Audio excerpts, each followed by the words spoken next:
بسم اللہ الرحمن الرحیم۔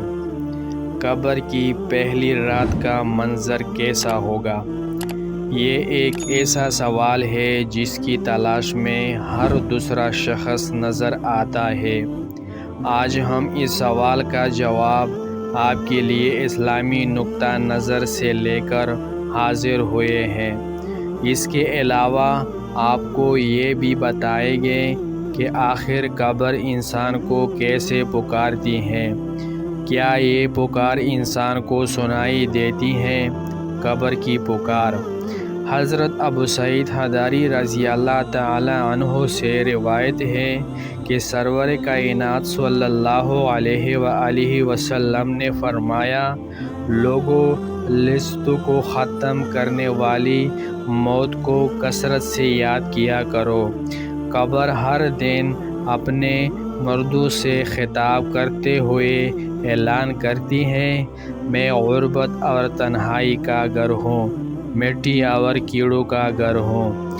جب مومن کو دفن کیا جاتا ہے تو قبر اسے مرحبا کہتے ہوئے خوشخبری سناتی ہے کہ میری پشت پر چلنے والوں میں تو بڑا محبوب تھا، آج میں تیری ہو گئی اور تو میری طرف آ گیا تو اب میرے احسان کو دیکھ لے گا۔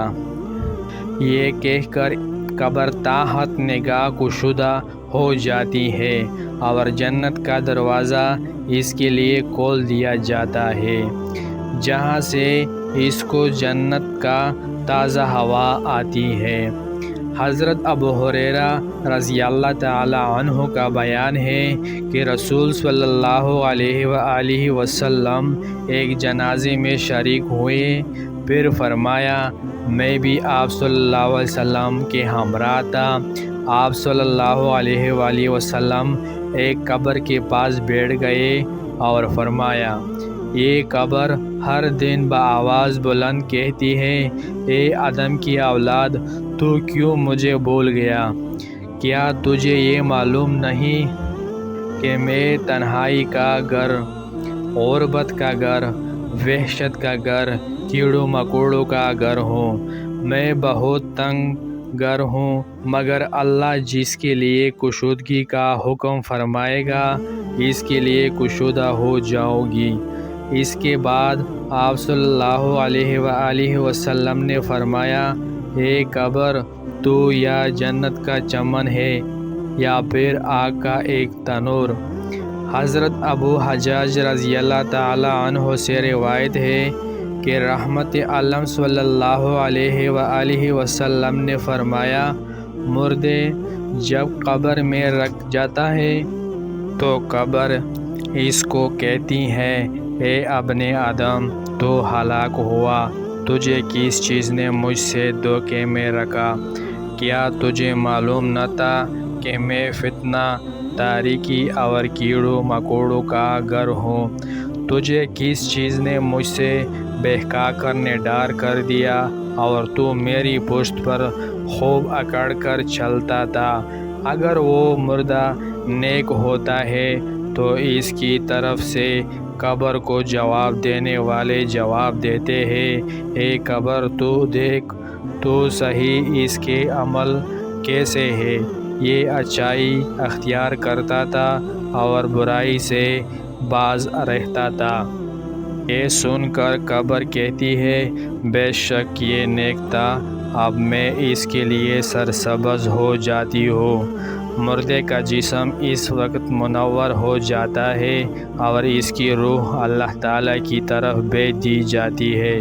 حضرت عبداللہ بن عبید رضی اللہ تعالی عنہ سے روایت ہے کہ رسول صلی اللہ علیہ وآلہ وسلم نے فرمایا، مردہ قبر میں بیٹھتا ہے اور ان لوگوں کے پیروں کی آواز بھی سنتا ہے جو اس کے جنازے کے ساتھ قبر تک گئے ہوں۔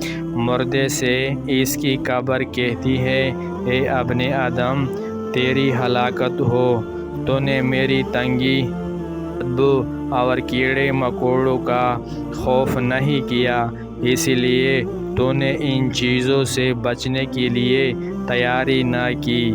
بد عمل مردے سے قبر کہتی ہے تجھے میری تاریکی، میری وحشت، میری تنہائی اور تنگی اور میرا غم یاد نہیں رہا۔ اس کے بعد قبر اس کو جگڑ دیتی ہے اور جس کے بعد اس کی پسلیوں کی ہڈیاں ایک دوسرے میں پیوست ہو جاتی ہے، جبکہ نیک بندے کے لیے قبر کشودہ کر دی جاتی ہے اور اس کے دائیں ایک کھڑکی کھول دی جاتی ہے جہاں سے اس کو جنت کی ہوا آتی ہے۔ اللہ پاک ہم سب کو قبر کے عذاب سے بچائے اور ہم کو نیک عمل کرنے کی توفیق عطا فرمائے، آمین یا رب العالمین۔